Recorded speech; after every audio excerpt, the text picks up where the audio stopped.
So I just ordered a Himalayan rock salt lamp for the background of my videos. I'm gonna clean this shit up. I know a lot of people have been complaining about that, but 300 likes, and I'll fucking lick it.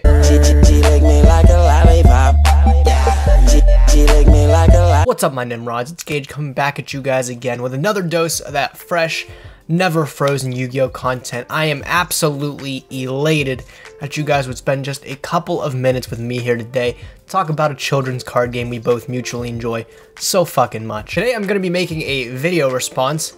I know you haven't heard that term in a while. Today I'm making a video response on a discussion that Alex Simo with 8 O's, kind of sparked, and that is whether or not FTKs should be a thing in Yu-Gi-Oh! He actually held a poll on his community tab asking people what they thought of the subject, and it was actually surprisingly close. I think it was around 60-40 is what it ended up being.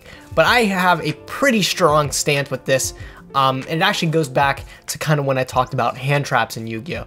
I wholeheartedly believe FTKs, much like hand traps, they do not work in Yu-Gi-Oh! They should not belong in Yu-Gi-Oh! This discussion's hopefully going to be a little bit different than what you've heard from other YouTubers already. Most people just kind of pigeonhole themselves into talking about just Yu-Gi-Oh!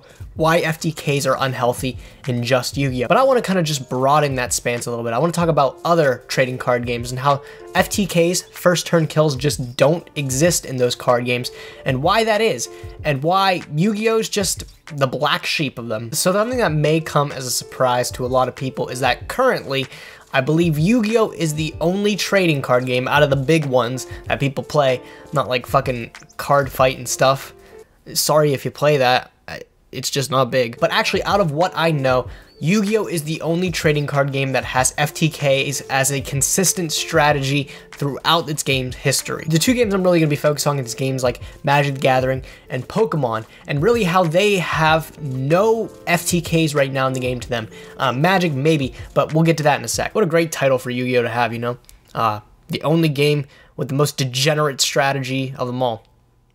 Fucking fantastic. First turn kills are nothing new in Yu-Gi-Oh! We've seen it a lot before. Really, its inception began with alternate win conditions, and really that being Exodia. Exodia Turbo is probably the most common form of an FTK, or the one that most people are familiar with. And what this kind of revolves around is just drawing your entire deck out with a whole bunch of generic draw cards, or semi-generic draw cards, to hopefully get into Exodia to win the game. If you don't get it, you don't get it. Yu-Gi-Oh! Just happens to be a game that has enough generic draw power to actually facilitate this kind of strategy. It might not be the most consistent thing, but it is something that's plausible. We have more than enough draw power to do it. Slowly, that generic draw power has been finding its way out. Cards like Upstart Goblin, cards like One Day of Peace, going down on the Forbidden Limit list to like ones.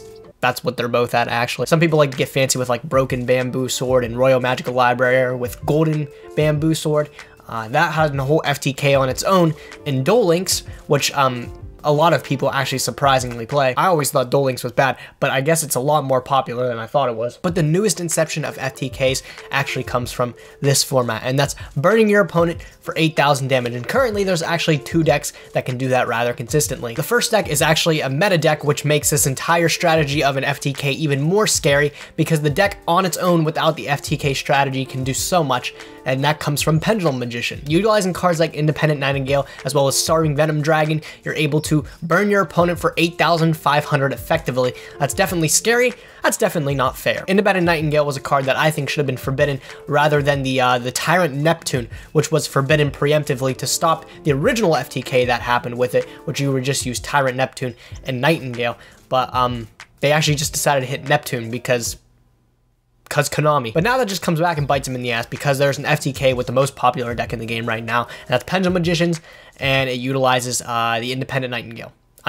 Disclaimer, I'm saying Independent Nightingale because I really don't remember the first part of the card, but it's not important. So that's very scary on its own, that the most popular deck, the most powerful deck of this format currently has another strategy that's able to make it just even better. But there's also another degenerate FTK going around, and that is the Gem Knight FTK. With the new Link Monster Phantom Core, it opens up an entire new strategy of Gem Knights, where if you open up Brilliant Fusion plus any monster, you can burn your opponent for 8,000 damage, exactly with no interaction. That's genuinely what most FTKs do. That's how they work. Most FTKs nowadays are really out there to get. This is only a 2-card combo, but there have been past FTKs, like one of the ones that I toyed around with a lot was Ignite FTK, which you really just needed 4 Ignites of any kind, and you were able to burn your opponent for 8,000 with cards like Blaze Phoenix. So really what I'm trying to say is FTKs are really nothing new to Yu-Gi-Oh! And now we currently have FTKs, which is a centralized part of the strategy of the game right now, because again, the best deck currently in the format has the ability to also FTK your opponent. And I'm gonna venture out there and I'm gonna say that first turn kills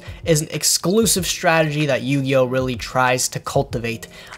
Whereas other card games will try to bite it in the ass, will try to stop this form of not actually interacting with your opponent before it'll actually happen, or immediately after it happens, because they recognize that this is just not a good strategy. Yu-Gi-Oh! Is a very fast-paced game. There's nothing that really dictates the progression of a game. There's no mana system like that of Magic the Gathering to ensure that, okay, this is the only pool of cards you can play on turn 1.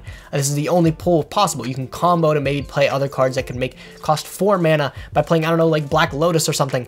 That's in Legacy format, but that's besides the point. Magic, because of its design, naturally curves itself out. Turns get progressively more powerful as the game goes on because you're able to add more mana to your pool. Yu-Gi-Oh! Does not have that luxury. Nothing has a converted mana cost to slow down the game. There's nothing dictating how fast or slow you want to play the game. You can play a deck that really doesn't revolve around a lot of combo strategy like Bujin, or you can play a deck that's just purely a combo strategy like Pendulum Magician. It's really how you choose to play the game. And because Yu-Gi-Oh! Is so fast, extremely powerful countermeasures have to be added to the game, and really that's actually in the form of hand traps. Hand traps, I've talked about them before, are just a very broken mechanic on their own. The fact that it's like pretty much skipping the entire point of a trap card and you're getting that full power of the trap card in your hand. These are pretty much exclusively to stop first turn plays, because that's the point of the game where there's the least interaction between players.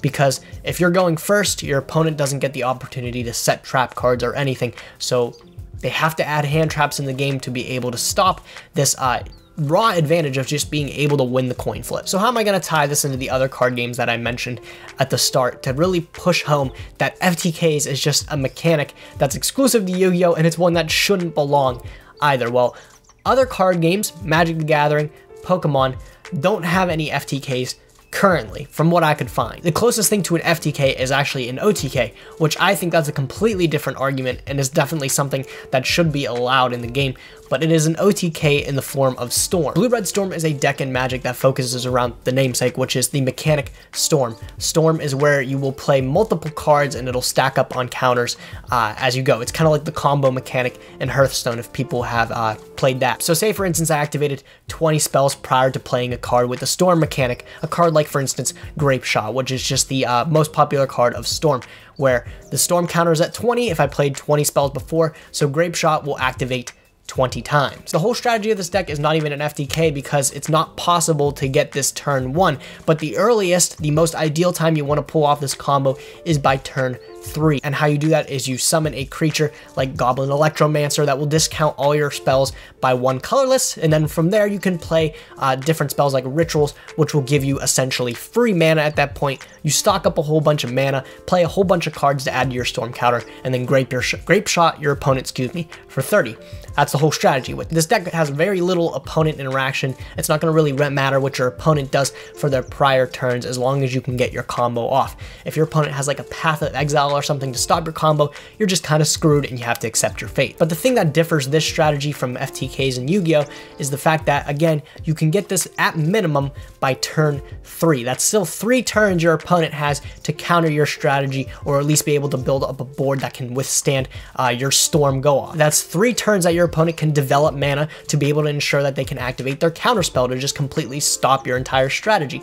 There's tons of ways to actually counter the Storm strategy. It's a very effective strategy still, yes, but it is one that can be countered with just smart play. And like I said earlier, Magic the Gathering has that built-in turn progression in the form of its mana mechanic, because as the game goes on, as turns progress, turns will get progressively stronger as you'll be able to drop stronger cards, play stronger cards because you're adding more mana to your pool turn by turn. Okay, but what about Pokemon, one that doesn't have a mana mechanic? Well, they have their energy mechanic, which is kind of a pseudo way to kind of do that, but there's also ways to add energy under cards immediately and everything. So what's the deal with Pokemon? Well, the thing about about Pokemon is I don't think they've really ever had an FTK mechanic. The closest thing I could find to an FTK mechanic was back in base set when you would play Mewtwo and a whole bunch of psychic energy. The whole goal of this strategy was to abuse the fact that Pokemon had a mulligan mechanic, which the mulligan mechanic works if you don't have a basic Pokemon in your hand, you slap your entire hand back into your deck,